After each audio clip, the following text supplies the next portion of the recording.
So it's showing, but it's not coming on the YouTube. But yeah. So good evening, friends, and sorry for the delay. And as we march forward with the knowledge sharing on the platform of Beyond Law CLC, a topic which any youngster or professional, which is quite close to them to understand the nuances of international arbitration. Since we will be discussing about the basic concepts so that a young lawyer or a young student of law would be able to understand and make his career in that, we thought, why not connect with two resource persons who have created their niche within the professional segment as well as otherwise. Amongst us on the topic, ABC of international arbitration, some key aspects of practice and procedure. And the two resource persons are Dr. Justice Vineet Kothari, a former acting Chief Justice, Gujarat High Court, and who has been recently designated as a senior advocate by the Supreme Court of India. And Dr. Gordon Blake, leading arbitration specialist, founding partner, Plank Arbitration FSCO. And though it was a session which has been started slightly late, but since the speakers are such, the topic is such, we are quite hopeful that the participants and those who watch us live and thereafter would pardon us for this. And I will request Dr. Gordon Blake to share his knowledge and insights. Over to you, Dr. Gordon. Well, thank you very much for the very kind introduction. Thank you very much also to Dr. Justice Kothari for sharing the panel. I will present I was about to say a brief PowerPoint. It's not that brief, but I think it sort of brings together all the relevant concepts of arbitration that a young arbitration practitioner needs to know about in order to be able to take either an informed judgment call on whether arbitration is of any interest for a fuller career in the law, or indeed whether whether a particular understanding of particular aspects of arbitration might be useful in a particular area of law practiced by an individual practitioner. Now, if we go to the first slide, I think it would be good if we could enlarge the slide. Is that possible at all? Because now we've got in the margin all the individual slides. If we could enlarge that.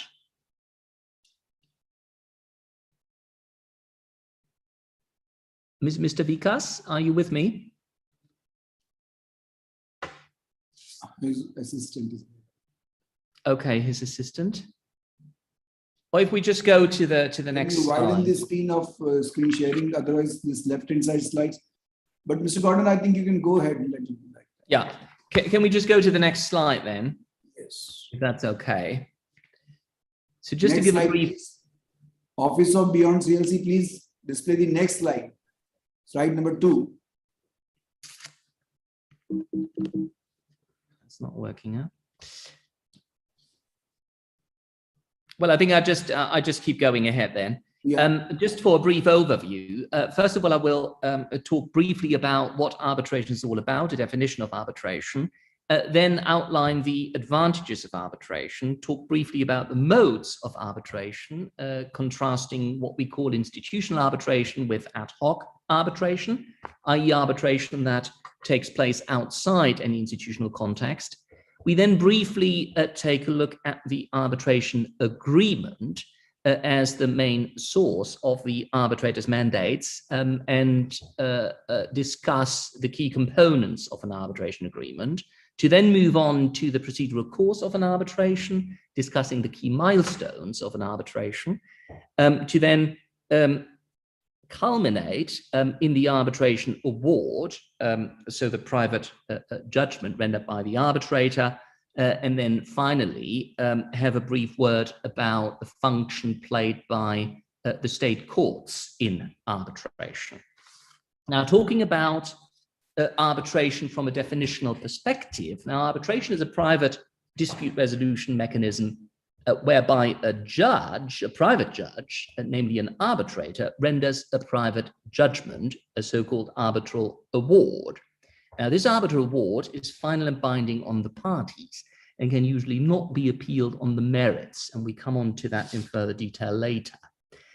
It usually involves, it being international arbitration, an international element. Very often that will simply be the nationality of the parties, but it might depend on the relevant legislation that governs the arbitration as to whether the individual arbitration truly constitutes an international as opposed to domestic arbitration. You might well have domestic arbitrations at the domestic level, which often would replace the role played by the courts in domestic disputes. But as I say, we focus here on international arbitration, so the arbitrations we are taking a look at usually have one or the other international element to them, so that they qualify under the relevant laws as international rather than just domestic. Arbitrations are typically animals of contract, so they are consensual in nature and depend on a procedural agreement to arbitrate, a dispute resolution agreement between the contracting parties. Now, the arbitration agreement can either take the form of an arbitration clause as part of a wider main contract, so will be one of the rights and obligations of a commercial contract, for example, or it can take the form of what we call a submission agreement and be concluded between two disputing parties after the dispute has arisen. So we can have an arbitration agreement concluded between two parties, not as part of their initial main contract, but only after a dispute has materialized and the parties have decided to go to arbitration rather than to the courts. They will then enter into a separate agreement, separate from the main contract, and simply agree to go to arbitration. Okay, so we can have arbitration agreements either ex ante, before a dispute has arisen, as part of a main contract, i.e. that dispute resolution clause referring all disputes arising or future disputes arising from the contract to arbitration, or ex post, after a dispute has arisen, the parties deciding, the disputing parties, to refer the dispute to arbitration rather than to any other forum, such as the courts. Arbitration is typically governed by what we call party autonomy. It's the contracting parties that make the arbitration. So they've got the freedom to determine the procedural parameters of the arbitration process, unlike the procedural rigidity you will find in the courts. And for example, the court rules that precisely prescribe how the process before the courts evolves. Arbitration is typically confidential, although there's no confidentiality presumption, which means that to make sure that an arbitration process, unlike evidently a court proceeding, which is public, is confidential, the parties should make sure that they either contract into a institutional framework that provides for confidentiality, or that they simply ensure that their arbitration agreement makes provision for confidentiality. Okay, but certain contractual rules, like the LCIA rules, for example, the rules of arbitration of the London Court of International Arbitration, one of the leading arbitration institutions in the world, they would have a confidentiality provision incorporated into them. So by contracting into the LCIA rules, you would contract into the confidentiality of the arbitration process in its totality. Okay. Other rules, for example, the ICC rules, the rules of arbitration of the International Chamber of Commerce International Court of Arbitration in Paris, one of the leading international arbitration institutions, does not have a confidentiality provision, and therefore parties need to ensure that they contract into confidentiality on top of contracting into the rules per se. And they would typically do so by including a confidentiality provision into their arbitration agreement. Okay. Now, what about the advantages of international arbitration as compared to litigation? Now, litigation, or the courts, are the forum by default, and usually anyone has got a right to defend himself or indeed to claim for his own rights in a court of law. Arbitration is typically the alternative to that day in court. And what is the true advantage of arbitration over litigation? Now, first of all, as we've already heard, it's the procedural flexibility that arbitration brings with it. So the parties are free to choose the procedural parameters of the arbitration as compared to the procedural rigidity of the court proceedings. One of the main procedural parameters is what we call the seat of the arbitration. So parties that agree to arbitration need to agree as to where they wish to seat their arbitration. The legal place or seat of the arbitration ultimately determines the procedural law that applies to the arbitration process. If, for example, you choose London as the seat of your arbitration, then it is the arbitration law of England and Wales, i.e. the 1996 English Arbitration Act, that would apply to the arbitration. If you choose Paris, then it would be the relevant arbitration law. In this case, it would be the arbitration relevant provisions of the French Civil Procedures Code that would apply to the arbitration. If you choose India, it would be the Indian Arbitration Act. For example, Delhi, it would be the Indian Arbitration Act that applies to the procedure of the arbitration. Okay, and that is important because the procedure that applies will in turn also determine the courts that come in support of the arbitration where needed. So the curial functions, as we call them, of the courts, the supportive functions of the courts in an arbitration process are defined in the underlying arbitration law. And the competent courts will typically be the courts at the seat of the arbitration. So if you choose, for example, London as the seat of the arbitration, it will be the 1996 English Arbitration Act that applies, and it will be the English courts that will have the curial competence in the arbitration. If you choose Delhi, then it will be the Indian courts that will have curial competence. Okay. Now, the other main parameter, is the number of arbitrators. How many judges, private judges, would you want to have? Either it's a sole arbitrator or it's a three-member tribunal normally, and the number of arbitrators normally needs to be uneven, and that is a so-called procedural public policy requirement in order to ensure that there's no risk of having a draw between two judges only, but that there's always a casting vote by the chair available. Okay, so no stalemate. The language of the proceedings can equally be freely chosen by the parties. Very often international arbitration, of course, it will be the lingua franca of the 21st century, namely English. Now, coming on to the appointment of tribunals, the wonderful thing about arbitration is that the procedural flexibility that exists also allows the parties to freely choose the identity of the private judges that preside over their dispute. And they can choose those judges by reference to not only the complexity of the dispute, but also the nature of the dispute. So if, for example, you've got a construction dispute, then you will be able to designate construction specialists or lawyers with special knowledge in construction as your arbitrator. The same applies, of course, to any other area of the law. If you were to have, for example, an antitrust dispute that needs to be arbitrated, you could designate lawyers with a particular experience in antitrust law as your tribunal. Importantly also, when it comes to the appointment of a three-member tribunal, each party will normally have the right to appoint their own arbitrator, the wing or co-arbitrator, and the two co-arbitrators will usually then appoint the chair in turn.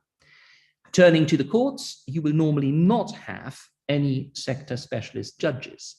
Well, albeit that certain jurisdictions have started to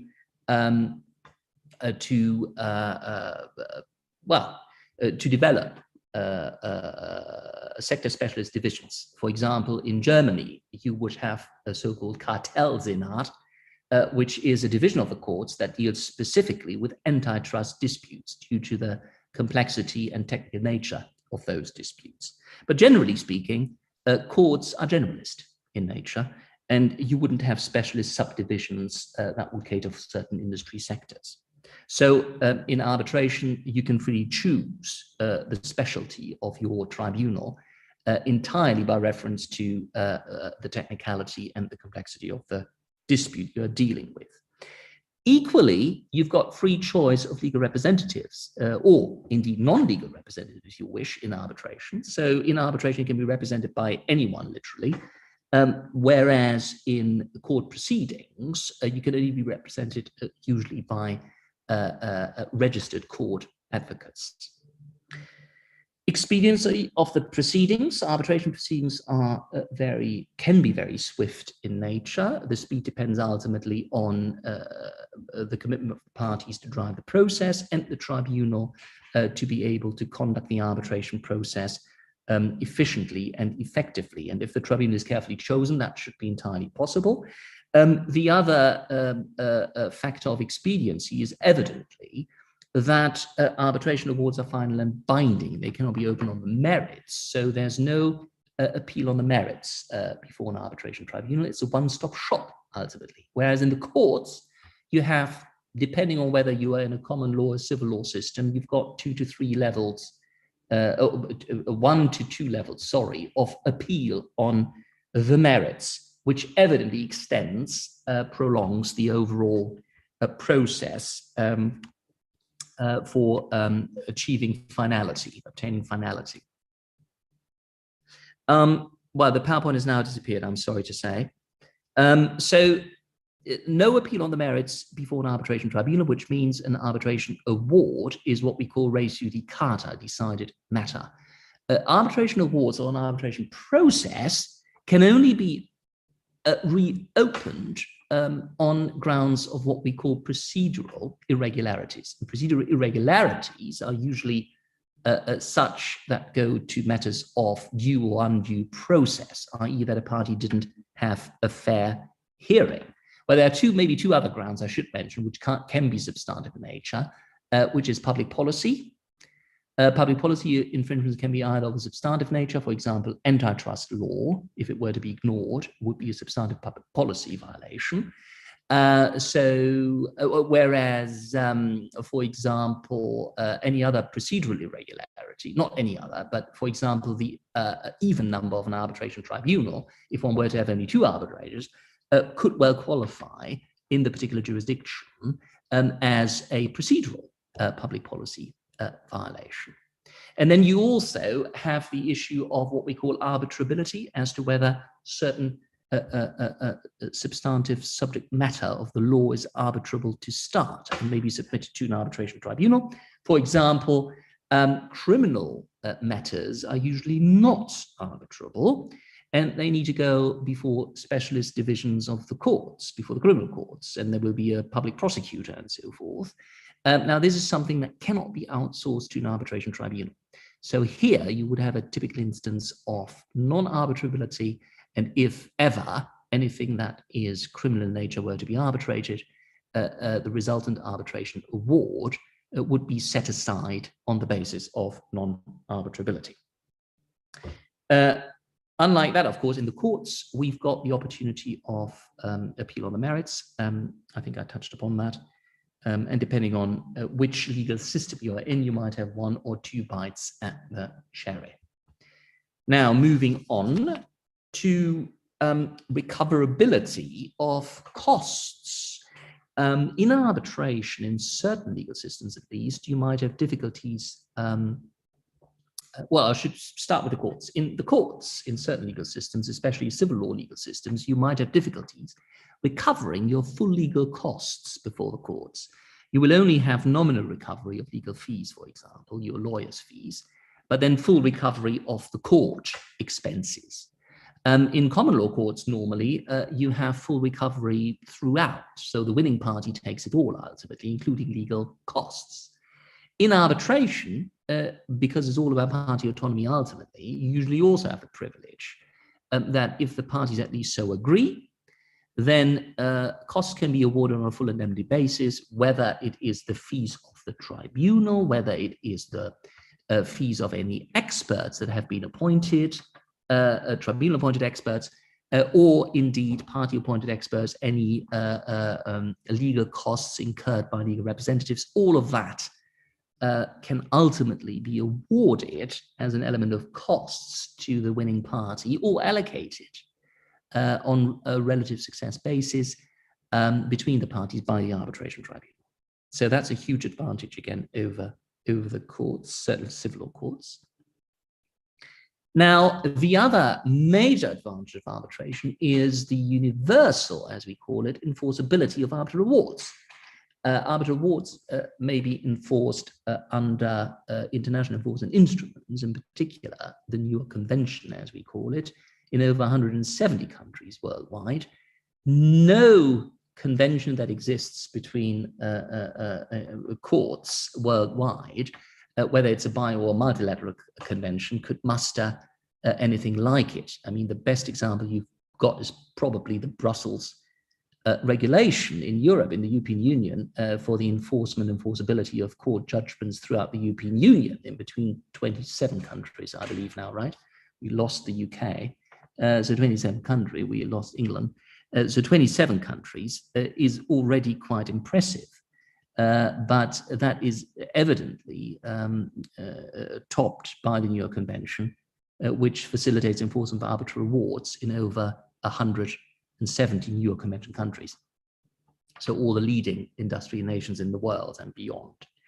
I should also say on that note very briefly, lest I forget, that depending on whether a country has entered into what we call the reciprocity reservation or not under the New York Convention, and if it hasn't, it might be subject to very wide enforcement obligations, namely enforcement obligations under the New York Convention, which are minimal in terms of the formalistic requirements, with respect to any foreign arbitral award, any award rendered outside that particular country, irrespective of whether that originating country of the award is a convention or a non-convention country, okay? Otherwise, New York Convention awards can only be enforced in other New York Convention countries, okay? So there's only enforcement in between the 170 odd countries of the New York Convention.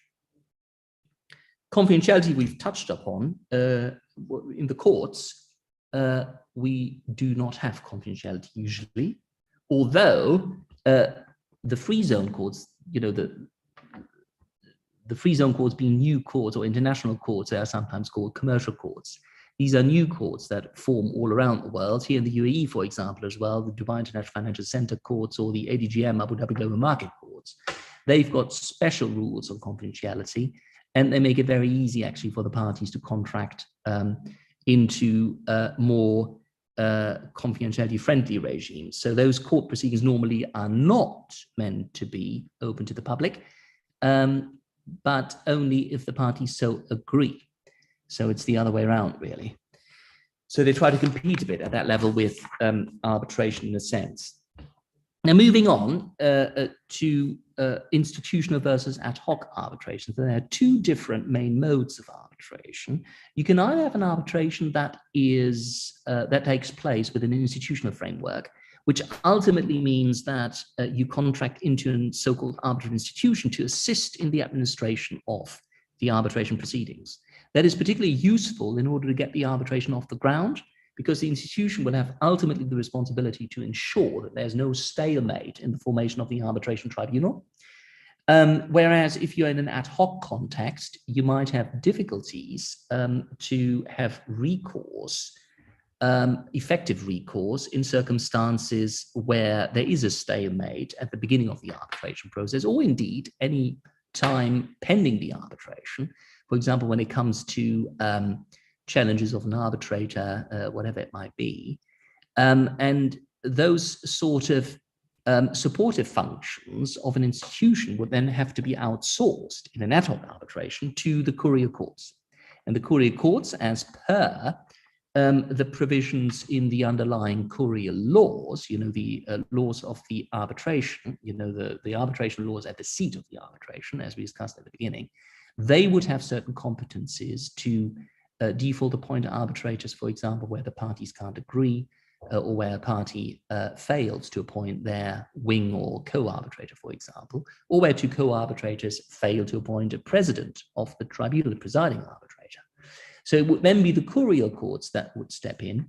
But you can imagine that depending on which jurisdiction you are in, that might take longer than anticipated, and certainly an institutional setup might be more favorable to have an institution exert those functions, an institution that's dedicated to arbitration only. The downside of an arbitration institution is that it costs money. So you have to pay for the services of an institution, which can have a significant impact on the overall costs of an arbitration. I mean, the ICC in Paris, for example, is hugely expensive. And even in smaller disputes, you can easily spend $200,000 just and only on getting a tribunal put together for a relatively mediocre dispute. Let's say between $1 to $2 million dispute will cost you, in terms of the institutional and arbitration fees alone, $200,000. Not to mention then the legal fees on top that you have to pay to your lawyer for representing you in the arbitration. So it can be a costly business. But that again depends partly also on whether the fees that are adopted by the institution are ad valorem, i.e. by reference to fee schedule, or whether they are ad horam, so by the hour. The LTA, for example, adopts an hourly system, and they prescribe certain hourly rates for the arbitrators, but also for the various individuals, case handlers and so forth, that work at the institution and are entrusted with the administration of the arbitration. Yeah. Importantly also, certain institutions, the ICC certainly is well known for that, but also now the Dubai International Arbitration Center, for example, they perform a scrutiny of the award before it is published. And the scrutiny function is important because it does sort of point arbitrators to certain, well, clerical deficiencies in their award, which can be very important, where, for example, you leave of a naught in your dispositive part of the award, so get some figures wrong, and you award 1 dirham instead of 10 dirhams, for example. But also important in terms of compliance with content and form requirements of an award to ensure that an award is properly enforceable. And that is important because you also want to avoid the challenge of an award at the seat of the arbitration. So it's important to make sure that the award that's being rendered is, in a sense, watertight and can be enforced as well as withstand challenges. So with a soft or a hardcore scrutiny function, that can be facilitated to some extent. What the institutions will not be responsible for is ensure that an award complies with public policy requirements, because evidently the institution will not necessarily be sufficiently knowledgeable on the public policy that prevails at a prospective place of enforcement. So one needs to be careful at that level. Ad hoc arbitration, very briefly, if you want to have your piece of cake and eat it and have an ad hoc arbitration with some form of an institutional input, quasi-input, you can contract into what we call the Uncitral rules of arbitration. They are rules that have been drafted and promulgated by the United Nations Commission of International Trade Law. And they provide, interestingly enough, even though there's no administrative institution per se, but they provide for the president of the Permanent Court of Arbitration, the Secretary General, of the Permanent Court of Arbitration in The Hague, the Netherlands, as a default appointing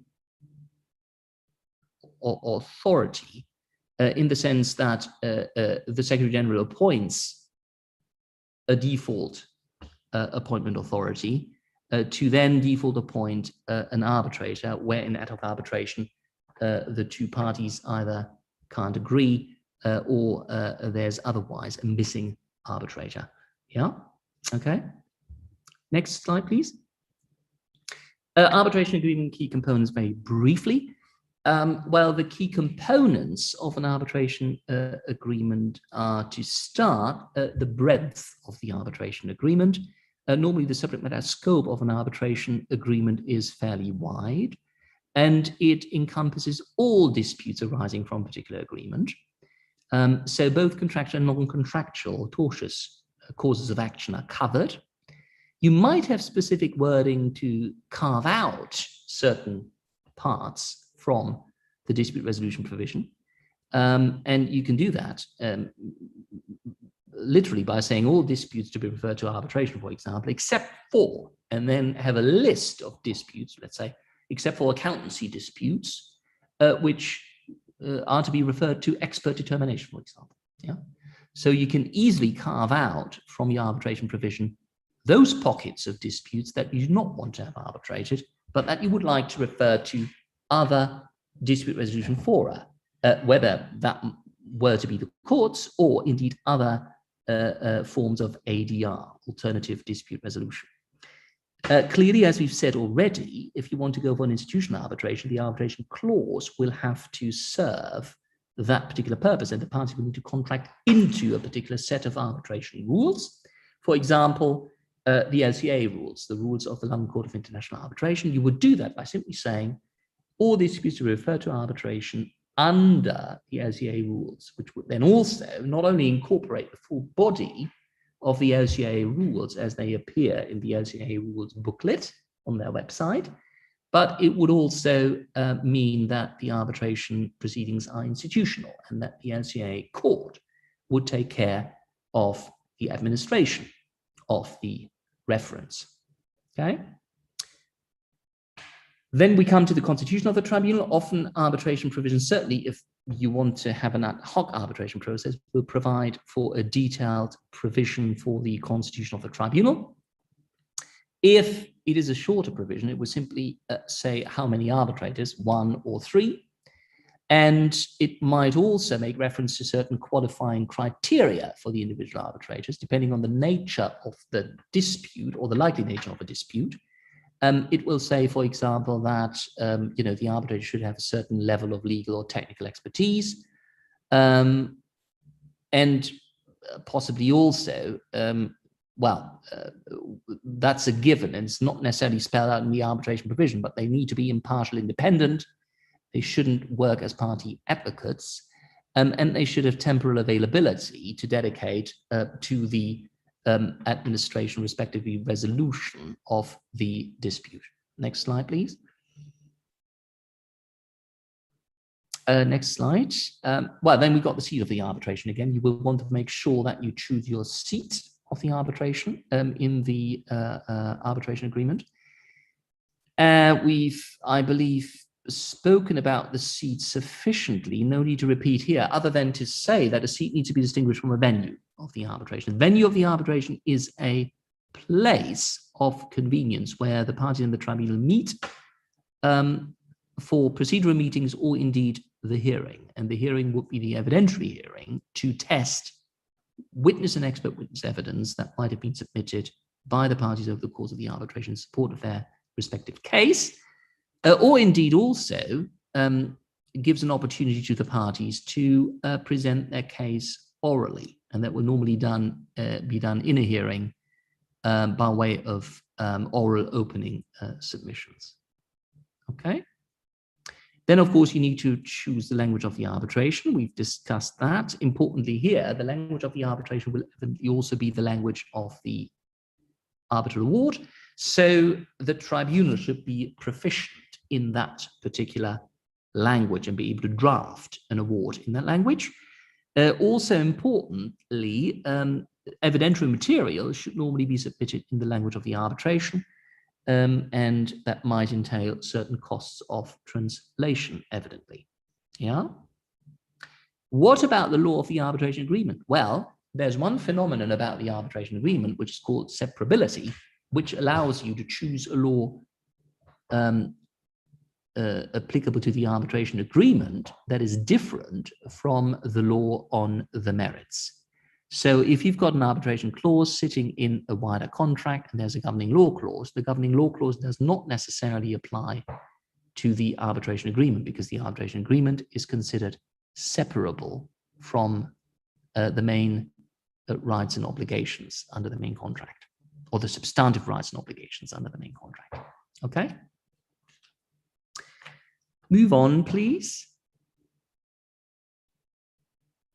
Here's some model wording. You will find some model wording of arbitration clauses in all the leading arbitration rules. They will have at the end or in their annex a draft wording for a model clause, and they are all formulated widely, so they are broad form arbitration clauses. And I've just excerpted here some examples, LCA, ICC. You can go through that at your own leisure. And the Uncitral rules also provide for some model wording.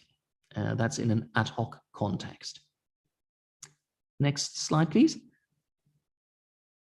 Additional wording that can be adopted in addition to the model wording you've just seen is in relation to the number of arbitrators, and there are certain formulae you would adopt. And this is being done normally in order to avoid that you fall into the trap of drafting a pathological arbitration clause, as we call it, that might not be enforceable, okay? So you need to be very careful in drafting arbitration clauses to make sure that they are properly enforceable. So there might be extra wording for the mechanism of appointment of an arbitration tribunal, the seat of the arbitration, the language of the arbitration, and then finally the governing law of the arbitration agreement. You will see it's all very simple wording, not simplistic, but simple. So clear and to the point, so as to avoid ambiguities. Next slide, please.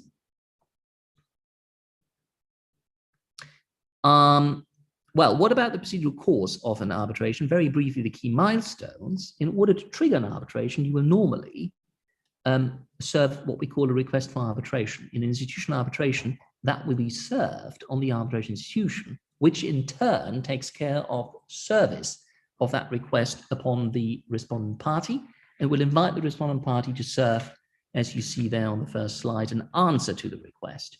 Now, that first exchange between the claimant and the respondent will allow then the arbitral institution to assist in the constitution of an efficient arbitration tribunal, because these initial submissions will give all the relevant detail about the parties involved, as well as the dispute that is to be arbitrated, so that it is easier to define and identify suitable arbitrator candidates.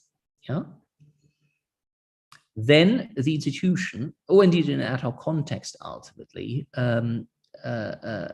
one proceeds to the appointment of the tribunal. Once the tribunal is in place, there will usually be what we call a preliminary meeting, and often it's also called something else like first case management conference, for example. And at this meeting, usually the parties in the tribunal will meet for the first time, number one. And number two, what they will do is sign what we call terms of reference, which are a document that defines the limits of the arbitration. Ultimately, it's a service agreement for the arbitrator, signed by all the parties and each arbitrator, and agree a provisional procedural timetable moving forward with the arbitration. Once that is done, the procedural timetable will tell the parties what submissions they will have to make. There's usually a statement of claim that will need to provide all the relevant particulars of the claimant's case. Then you will have a statement of defense and counterclaim and response. The counterclaim evidently being the equivalent of a statement of claim for the respondent. So the respondent can, in that sense, play the role of a claimant by counterclaiming. We will then have an evidential phase. The evidential phase focuses on the submission of fact and expert witness evidence and what we call document production. We would then have a second round of submissions, statement of reply, and a rejoinder by the respondent party, and then have an evidentiary hearing, which will allow the parties to cross-examine each other's witnesses, including fact and expert witnesses, to test their evidence, ultimately. We'll then have post-hearing submissions that come after the hearing, in which the parties digest what they've heard during the hearing, and they will try to evidently demonstrate to the tribunal to what extent the evidence heard during the hearing supports their respective case. And we will then have the tribunal deliberate and render a final award, which is the private judgment. There are variations of this theme available, And you could have, well, all sorts of variations. You could have a documents-only arbitration, for example, in circumstances where no fact and expert witness evidence is required. Therefore, no testing of that evidence is required. You don't need a hearing, really. Even though you can imagine that some parties might still wish to have a day in court, in inverted commas, and will want to present oral pleadings before a tribunal, so might still ask for a hearing despite the absence of witness evidence. But nevertheless, documents-only arbitration would be much swifter, and you would be able to save all the costs of the hearing, which can be significant. You could also have what we call a bifurcation, which means that you split issues in the arbitration into preliminary issues on jurisdiction and the main issues on the merits. So the main issues on the merits go to the issues of the main dispute, compliance, non-compliance with the main rights and obligations of the parties under the main contract, whereas the issues on jurisdiction are such that they go to objections by normally the respondent party to the effect that either the arbitration agreement is not valid or that there are other jurisdictional issues to be raised, such as the limited personal scope of the arbitration agreement, and that, let's say, if there were to be several respondents, that one of the respondents is not a proper party to the arbitration, or indeed that the only respondent is not a proper party to the arbitration agreement because they never signed the arbitration agreement, for example.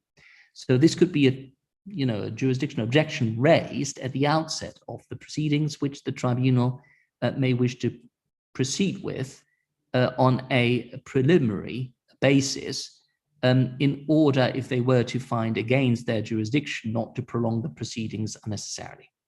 There could also be trifurcation. Trifurcation is a phenomenon whereby you would have jurisdiction objections first, then findings of liability by the tribunal on the merits, provided they've affirmed a jurisdiction, and then finally quantum, i.e., the quantum of damages to be paid by the liable party. Again, there can be cost saving in bigger cases where this allows a streamlining of the process, there being then no need, for example, to have a quantum exercise performed on counterclaims that would have been rejected at the liability stage by the tribunal, for example. Okay, so you only have a quantification exercise with respect to the claims that have already succeeded, as it were, at the liability stage.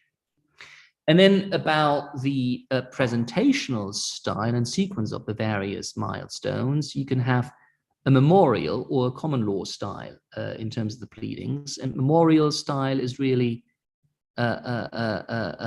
where you place everything together, i.e. you would have a statement of claim with full supporting evidence, including witness and expert evidence. So you wouldn't have the separate evidentiary phase, really, ultimately. And the common law style is more like I've set out on this slide, ultimately take everything in slices and bits and pieces, okay? That's up to the parties to decide, ultimately.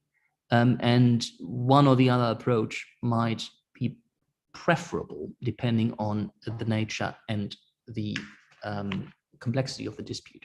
Next slide, please. Now here, the arbitration of war, that's when you've reached the end of your arbitration process. So the private judgment rendered by the private judges, by the arbitrators, is called the award. And the award must comply with certain form and content requirements, as we've heard. Those are defined by the underlying procedural law, which is determined in turn, as we know, by the seat of the arbitration. Usually, there's an in-writing requirement, so the arbitration award must be in writing. There's a signature, there are certain signature and execution formalities. I mean, in the UAE, for example, as a good example, you need to sign every single page of the award in order to make sure it's properly enforceable. It's a slight overstatement, but I don't want to go into nitty-gritty now. You will have to either enclose a copy of the arbitration agreement or at least set out either verbatim or in correct summary the arbitration agreement, so the source of the arbitrator's mandate. You will have to place into your award a summary of each party's case. Then you will require a reasoning part and ultimately this positive part. So this positive part at the end will basically tell the parties who pays whom what, how much. It might, of course, be made up of declarations only, but I mean, that would be a specialist case, or declarations and payment orders, but anyway. And then also, usually, an arbitration award requires a date and a place of issuance. Okay? An arbitration award is final and binding, so that goes to the finality of the award. We've already heard that there's no appeal. Arbitration award is decided matter, res judicata, and cannot be reopened on the merits. It can only be challenged on procedural irregularity grounds, or, as we've heard at the beginning, public policy, procedural or substantive public policy, and non-arbitrability. Otherwise, it's globally enforceable. Next slide, please. Courier role of the courts is normally very limited, and it's limited to lending support to the arbitration process.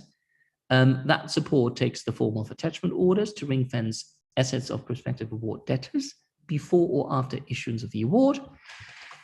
They assist in the constitution of the tribunal.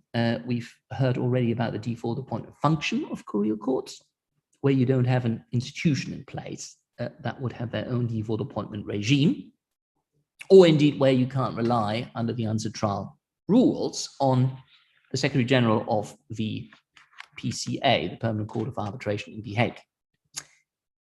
They hear challenges of arbitrators.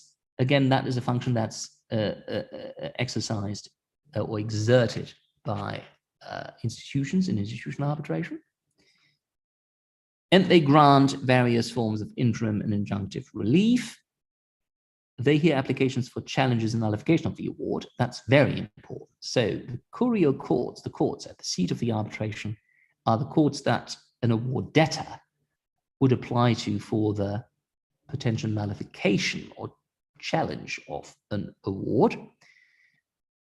This will be done, again, only on grounds of irregularity, unless evidently there's a violation of public policy or non-arbitrability, both of which would invite a substantive review within limits. Okay, next slide, please. Next slide, please. Well, this is our vademecum, ultimately. Just to summarize, so make sure that your arbitration agreement is properly enforceable, so which means ultimately to avoid any irregularities in the wording by adapting standard institutional clauses. And you get those clauses, as you recall, from the various websites of the arbitral institutions, leading arbitral institutions, be it the LCA, ICC, DIAC, whatever it might be.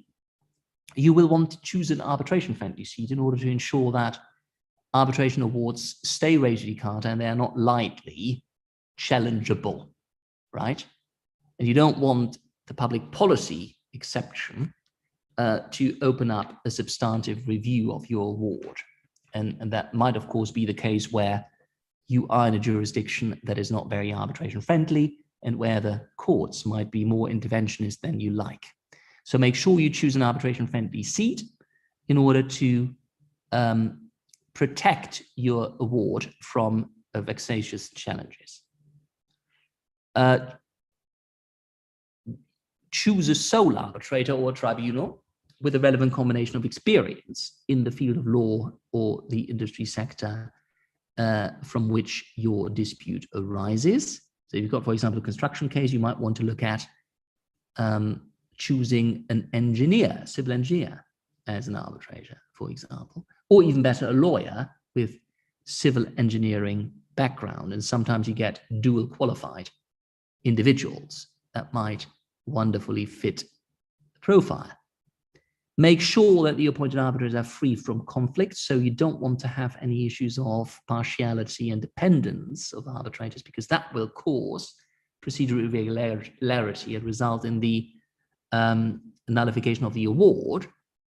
You also want to make sure that arbitrators have sufficient time to serve on the particular mandate in order to dedicate the time required to deal with the dispute resolution process efficiently and effectively. You will want to opt into an arbitral institution with a relevant level of experience in order to avoid a stalemate of the arbitration unnecessarily, you will opt into the Uncitral rules if you want to stay ad hoc and not pay an arbitral institution, but still make sure that you do not incur difficulties in the constitution of the tribunal, and you will get your arbitration off the ground without any difficulties. You will want to ensure the compliance of the arbitration process with mandatory form requirements, due process and public policy for the reasons we've seen. And finally, you will want to make sure that the award complies with all relevant form and content requirements to make sure it's properly enforceable and cannot be challenged at the seat of the arbitration. And on that note, I believe I close my presentation and, of course, available for any questions. Thank you.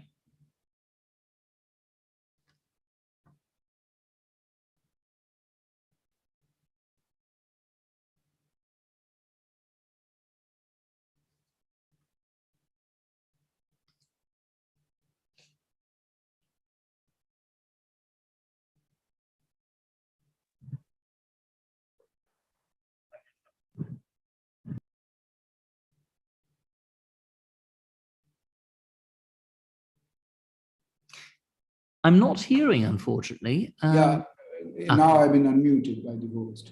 Right. So, thank you, Dr. Gordon, for wonderful detailed analysis of the ABCD, or as you used to say, nuts and bolts of the international arbitration earlier. I think the audience is largely benefited by your exposition given with a wonderful PPT presentation. I think you have... Sorry, Dr. Kothari, is that the nuts and bolts of arbitration, or the bolts of arbitration that we go nuts about? It is A to Z. But the nuts and bolts fit in each other always. So, sorry, I didn't want to interrupt. Oh, okay, of course, we don't want to screw up anybody, but then the rules are...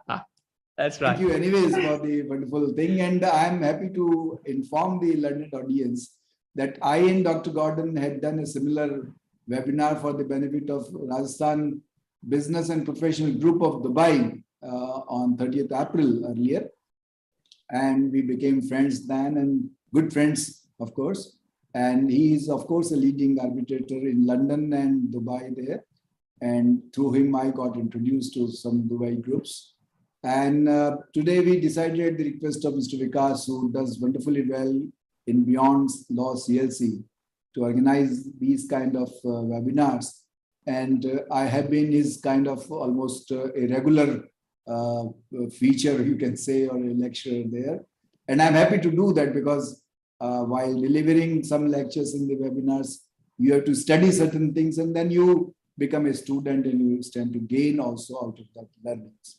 So friends, after the detailed analysis of Dr. Gordon Blank, my job is now to give you some idea about the enforcement or enforceability of the international commercial arbitration awards, or what we call them foreign awards. There is a fine distinction between the two only. But since we in India have to deal with, because with now the trade going barrierless and worldwide, we are becoming a global village. The international disputes are also likely to increase. And therefore, we Indian lawyers and judiciary people concerned with this ADR mechanism should learn the nitty-gritty of international arbitration also. And therefore, we found that this topic is of relevance to the Indian audience also. And therefore, we, at the request of Mr. Vikas, we again decided to do this webinar today. And I am sure the audience is benefited so far by hearing Dr. Gordon. And let me give you some points regarding the enforceability of the foreign awards, which is of equal importance, because even if you have got or secured a foreign award in the international commercial arbitration, then how that is to be implemented in our country, and what are the restrictions, what are the obstacles, what is the status, and how it is ultimately done, we should know something about that also. So friends, I can just give you a first bird's eye view of the 1996 Act of India, which we call Arbitration and Conciliation Act 1996. that is divided in 4 parts. Part 1 deals with domestic arbitration, as you know, and you must be dealing with that subject quite often. Part 1A was introduced by 2015 Act, creating a separate arbitration council of India, its composition, constitution, etc., etc. That is yet to be notified finally, but the infrastructure for that has been placed in the statute book in Part 1A. Part 2 of the Arbitration Act 1996 deals with enforcement of foreign awards, with which we are currently concerned, and I'll be dealing with that. And then Part 3 of the Act deals with conciliation procedure, which is somewhat akin to mediation procedure, of which we are hearing these days that new mediation bill is under process of enactment in our country. After several Section 89 defects and deficiencies were found by Supreme Court, and now the new law to give a shape to that law is coming. So conciliation and mediation, presently we are not discussing today, that's itself a separate chapter. And Part 4 deals with supplementary provisions, Section 82 onwards. So today I'm going to tell you something about the Part 2 of the Act of 1996, which deals with the implementation of the foreign awards. Now let me first tell you what is international commercial arbitration, with which we are presently concerned, and with this Part 2 applies. Section 2 itself defines international commercial arbitration, and just briefly for your ready reference, I may read that definition to you. International commercial arbitration means an arbitration relating to disputes arising out of legal relationships, whether contractual or not. This is important because disputes can be arising out of contract or even tortious liabilities also.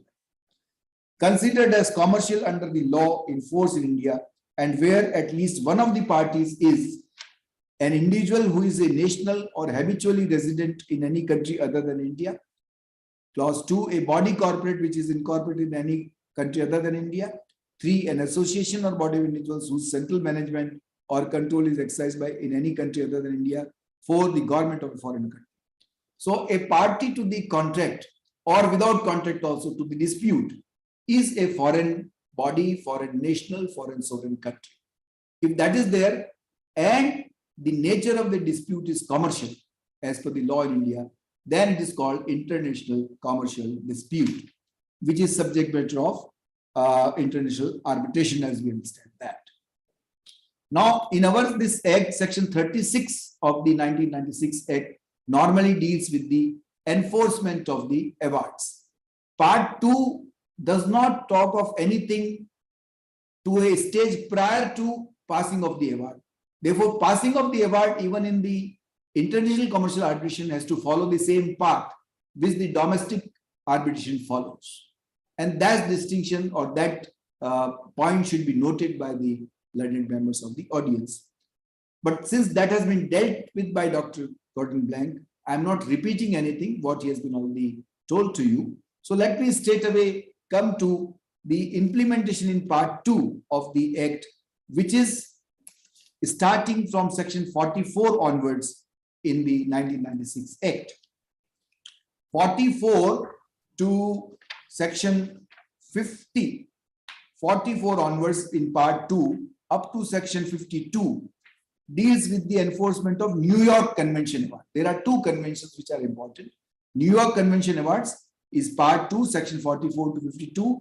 Then Geneva Convention Awards are dealt with in Section 53 to 60 of the 1996 Act. And that is how 2 chapters are.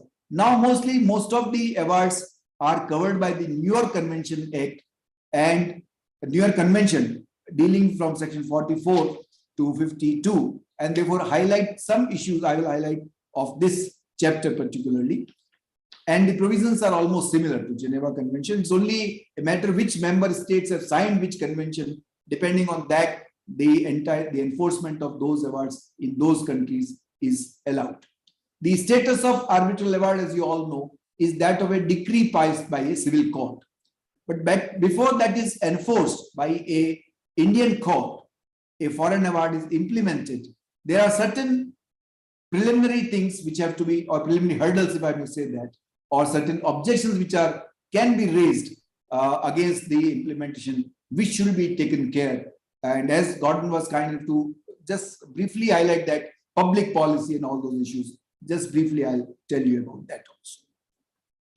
Now, section 44 is very simple, that foreign award means an arbitral award on differences between persons arising out of legal relationships, whether contractual or not, considered as commercial under the law in force in India. Almost the same definition which we got International Commercial Arbitration, made on or after 11th day of October 1960. Then clause A says, in persons on agreement in writing or arbitration to which convention set forth in the first schedule applies, that is New York Convention. And clause B, in one of such territories and the central government being satisfied that reciprocal provisions have been made or may by notification in the official gazette declare to be territories to which the said convention applies. So the territory, India has been notified, and therefore the territory to be notified is covered by section 44. And then the foreign awards are implementable or executable in our country, even if it's made outside the country. Now let us briefly understand the difference. International commercial arbitration, a party to the dispute or party to the contract should be a foreign national or a foreign country or a foreign body corporate. But a foreign award, even if it is made in India, but if the party is a foreign national or a foreign country or a foreign body corporate, it will be foreign award. So that is the distinction.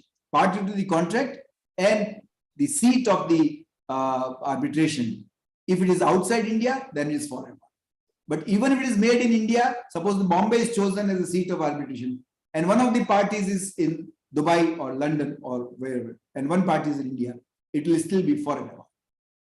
Implementable, executable in the this chapter 44, part 2 of the Act. Now, the main thing which one should understand as the objections or obstacles are prescribed in section 48 of the Act of 1996, which we should slightly more carefully examine. Friends, I may briefly summarize for you section 48 the objections which can be raised by the judgment debtor or the party against whom the foreign award is made. The parties were under some incapacity to enter into contract can be one of the grounds that can be raised as an objection, that the party was never entitled to enter into that contract. Then section 48 says further, agreement was not valid as per law applicable or domestic law, both, where the seat of the arbitration is chosen as per the law of that country or as per the Indian law. If the agreement is not a valid agreement, then award arising out of a dispute out of such agreement cannot be executed. Then breach of principles of natural justice, as he said, procedural irregularities. If a party has not been given sufficient opportunity to place his case before the arbitral tribunal, even in a foreign award, then that can be a ground to challenge that award against execution. Then next ground is award deals with issues not referred or covered in the scope. So non-arbitrability is another point on which the execution can be challenged. So the arbitral tribunal should be careful enough to see that the points decided by it in the award are covered within the reference terms or are otherwise not non-arbitrable. For example, crime. A dispute arising in a crime cannot be arbitrable, and therefore no award on that issue can be executed in the country. Then one more. Composition of tribunal was not in accordance with the agreement or law of the country where arbitration took place. So you have to fall in conformity of the both laws. The place where or the seat of the arbitration was there, that country plus Indian law. Both the laws should be complied with for deciding the composition of the arbitral tribunal in the cases of international arbitration. And last ground is, last but one rather, that award has not yet become final or binding. Suppose there is some proceedings taken in a court in that foreign country against that award, and that award has been either stayed or suspended or even set aside on a proper ground, then that there is no question of executing that award in India. So that aspect of the execution has to be looked into by the Indian courts when the award is brought before it for execution. The subject matter of dispute is not capable of settlement as per the law in India. That will cover the public policy issue also. That if it is against the public policy of India, then it is not executable. Now, there is sometimes a issue raised, earlier it was there, that whether a patent illegality on the face of the award is a ground to set aside that or not. Now, that is rather I would say a gray area. Apparently, the patent illegality on foreign awards is not a ground to set aside that. But Section 34 of our 1996 Act has that as a ground. So that makes the execution of a foreign award in India, a scope is narrower for the courts of country, Court of India, to examine the patent illegality in the case of execution of foreign awards.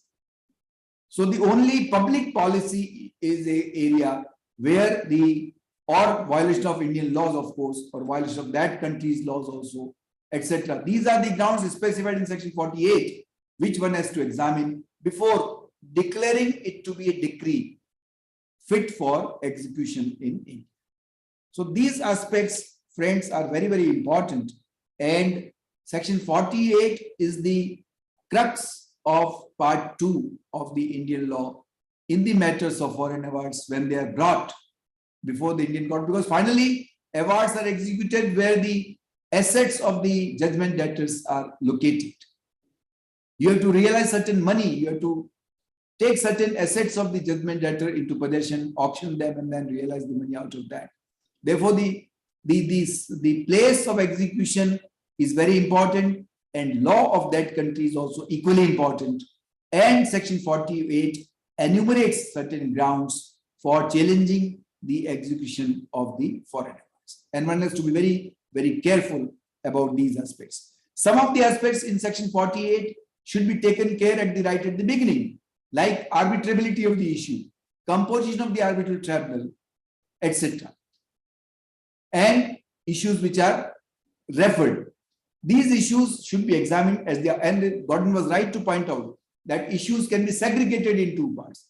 Preliminary issues like jurisdictional issues, limitation issues, they should be decided first. As in civil trial we see, generally preliminary issues should be decided first, so that hurdle is crossed, and then on merits you pronounce upon the award, and then you pass the award finally.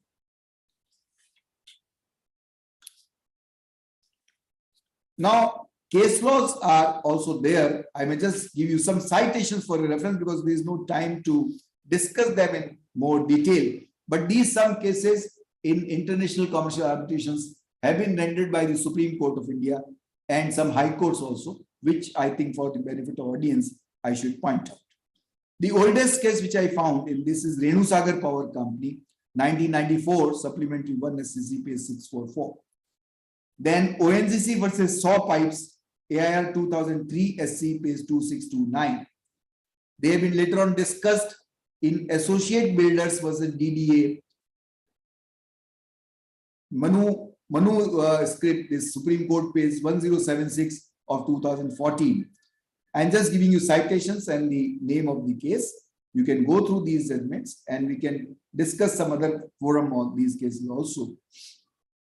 Then Shrilal Mohanlal Limited versus Progetto Grana Spa, Lal Mahal case, 2014, 2 SEC page 433. The Supreme Court in this case limited the scope of public policy as a ground of Section 48 and within parameters of Section 34 of the Act. The debate on 48 and 34 was discussed by the Honorable Supreme Court in this case, 2014, 2 SEC page 433.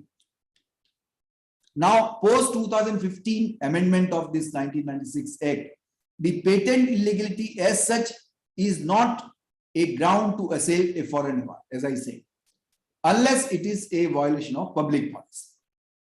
Illegality by itself in the award will not be a ground, but violation of public policy will be a ground under Section 48. That was the effect of 2015 amendment of 1996 in our country. The next case which you should consider is of 2020 during COVID periods. Vijay Karya versus Prismian KV, 2020 SCC online, page 177. The Supreme Court held that courts can exercise discretion to refuse enforcement of overseas awards on various grounds. They no longer have discretion concerning the grounds of fraud, corruption, fundamental coverage of Indian law, primary notions of justice and morality. So these general grounds of morality and etc. are no longer grounds available. Then another case which you can see is EIG Mauritius Limited versus McNally Bharat Engineering. It was decided on 10th of November 2021 by Calcutta High Court, Manu, West Bengal 0759 2021. Now these are some of the Supreme Court judgments and one Calcutta High Court judgments are given to you, which deal with the scope of section 48. Now 48, even though may appear to be widely worded, but its scope has been discussed by the Honorable Supreme Court of India to say in clear terms that scope is far narrower than section 34 also, which itself was a narrower scope to challenge the enforceability of the award. Because the whole intention of the arbitration proceedings is to expedite the resolution of the dispute. Therefore, if you leave the scope to challenge the awards in a larger field, then the whole purpose is likely to be defeated. That is why the legislative in its wisdom has laid down the narrower grounds in section 34 and further narrower grounds in section 48 as far as foreign awards are concerned.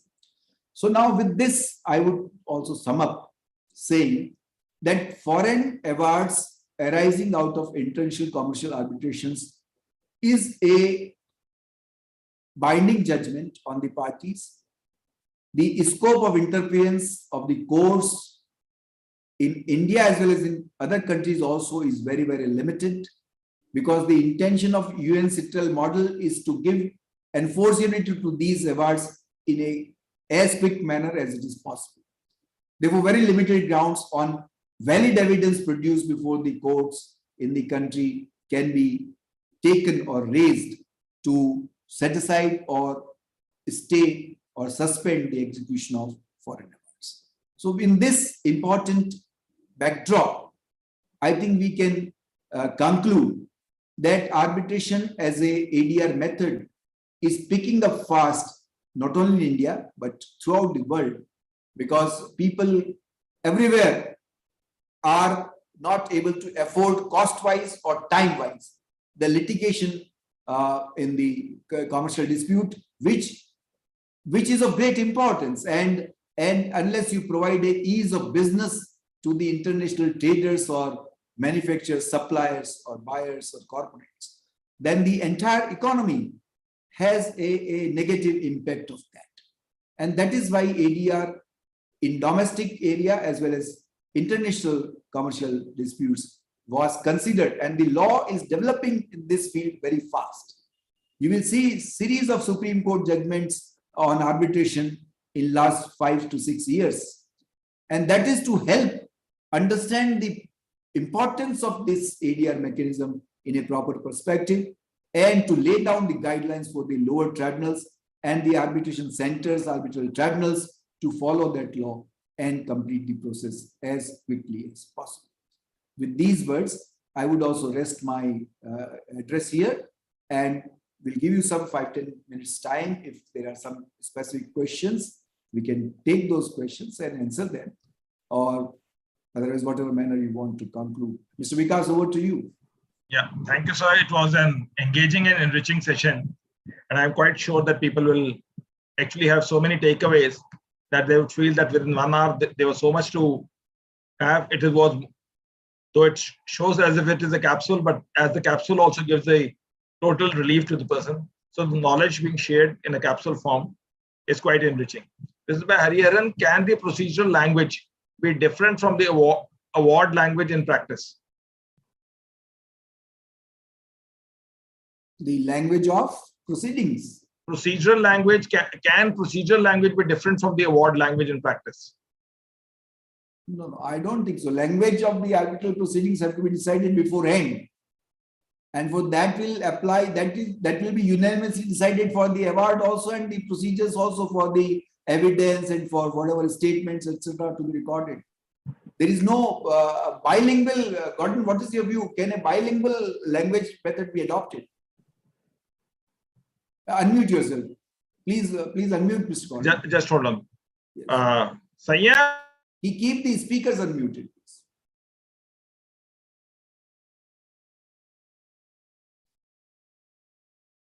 No, yes, now unmuted. Yeah. Now it's working. Okay, excellent. What is your view, sir? Let me put it this way. Nothing is impossible in arbitration as long as it doesn't violate public policy or due process. Let's say procedural public policy or procedural due process in this context, because the language would be a procedural matter. But let's think about the following. What would be the practicality of having an award in a language different from the language of the proceedings? Doesn't make any sense to me, to be honest. So I think it's a very hypothetical question. Ultimately, well, if all the relevant stakeholders are proficient in the relevant two languages, then you could imagine in theory that it is agreed between the parties and the tribunal to have a dual language proceeding. It's certainly imaginable that certain witnesses might testify in their mother tongue, and you might not need a translator, for example, because both the tribunal as well as the relevant other stakeholders of the relevant parties are bilingual, in which case that's absolutely fine. But it needs to be ultimately properly agreed between the parties and the tribunal. Finally, yes, you can go ahead, sir. The question specifically as to whether you can have an award in a different language from the language of the proceedings, I think is a completely impractical question, quite frankly.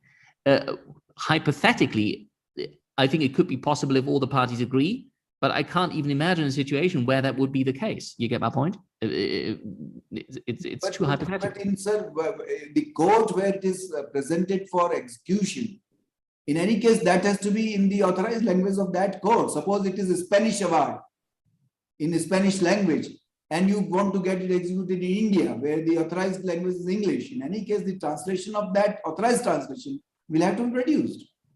Actually, an interesting point is where you probably would have that effect, that the question ultimately tries to elucidate. I think under certain laws, certainly here in the Middle East, it used to be the case that an arbitration award had to be rendered in Arabic from the start.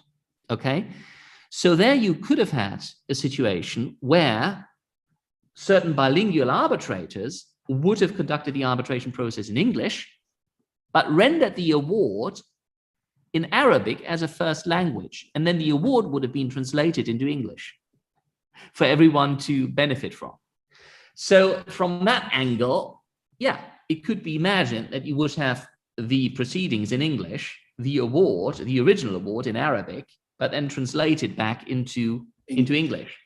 Yeah, so thank you for the question. Actually, maybe it's not that hypothetical a question, at least considering the historical development in certain countries. Concerned also, therefore, translation in any case will become necessary, even if bilingual thing is not adopted in the arbitral proceedings. Yeah. Proceedings part and award part. Yeah. Normally that would go in one. But even if it is hypothetically possible or legally permissible, as you can say, finally it will have to be in the language where the court executing that award has to understand that. That's right, absolutely. Unless, of course, you're in the lucky position, and in certain countries, I think there's more of a tendency to do so than in others, you're in the lucky position of voluntary compliance by award debtors with the terms of arbitration awards, in which case you don't need to go for enforcement. And that's, of course, the way it should be normally, because the terms of an award are binding on a part. Law maintains that award should be implemented by the judgment debtor. It's not only when he does not do it, one has to go to the court. Absolutely, absolutely. Yes, Vikas, any other point? Next question is, LICA DIFC Dubai provides for arbitration rules if no substantive law is specified in arbitration clause. Which law would be applicable in the case of a dispute where seat is Dubai? One party is from India and another is in UAE. Sorry, we are talking here about the substantive law or the procedural law? Well, first of all, forget about the DIFC LCA. It exists no more. It's defunct. I don't know whether you've heard about Decree 34, 2021, which was adopted in September last year, that led to the dismantlement of the DIFC LCA. So it doesn't exist anymore. Nowadays, you would only have a DIFC seated in arbitration under the LCA rules in London, basically. Now, as regards the procedural law will be the law of the seat, no matter what. So if you've got a DIFC seat, the DIFC arbitration law would apply. But I believe we had a substantive law question as well, right? A law of the merits question, is that right? Yes. Dubai provides for arbitration rules if no substantive law is specified in the arbitration clause. Which law will be applicable in case of a dispute where seat is in Dubai and one party is from India and another is in UAE? Yeah, no, it's ultimately a question of the governing law clause, respectively a question of the arbitration tribunal will have the power to determine the law on the merits. Do you have a separate law like we have Arbitration and Conciliation Act 1996? Does the UAE also have a separate substantive law on arbitration in UAE? Oh, you mean the onshore? The Uae Federal Arbitration Law would apply to onshore arbitrations, but that's a question of the seat. So if you seat the arbitration in mainland Dubai, for example, rather than the DIFC, which is offshore, then it would be the Uae Federal Arbitration Law that applies, 2018, okay? The moment you go for DIFC, it's the DIFC Arbitration Law. The moment you go for the ADGM, the second judicial free zone, it would be the Abu Dhabi Global Market Arbitration Regulations, 2015 that apply, okay? So we've got, in the UAE, we've got a binary system between onshore and offshore. You can have an onshore and offshore seat of arbitration. The onshore seat will engage the onshore, the UAE Federal Arbitration Law, and the onshore courts. For example, if you seat it in mainland Dubai, it will be the Dubai courts. If you seat it in Abu Dhabi courts. If you seat it in Sharjah, another emirate, Sharjah courts. If you go offshore into one of the judicial free zones, which got their own legal system ultimately, and their own laws, including procedural and therefore also an arbitration law, you will trigger by seating the arbitration in those free zones, the application of the free zone arbitration law, i.e. the DIFC arbitration law or the ADGM arbitration regulations, and the courier competence of their respective courts, i.e. the DIFC courts, respectively the ADGM courts. And those courts are modeled on English common law, okay? They are basically English courts. And I've referred to the AGM actually as a legal system before as a little England and Wales, because the AGM has decided at the substantive level to incorporate all English common law by statute, which is amazing. So you've got a little England and Wales sitting in the midst of Abu Dhabi, which is called the ADGM. It's quite interesting. That prevails, yes. Okay. What are the timelines for the initiation and completion of arbitration proceedings in such like cases? Are there time-bound scheduling? Well, the timelines for initiating an arbitration, well, it depends entirely.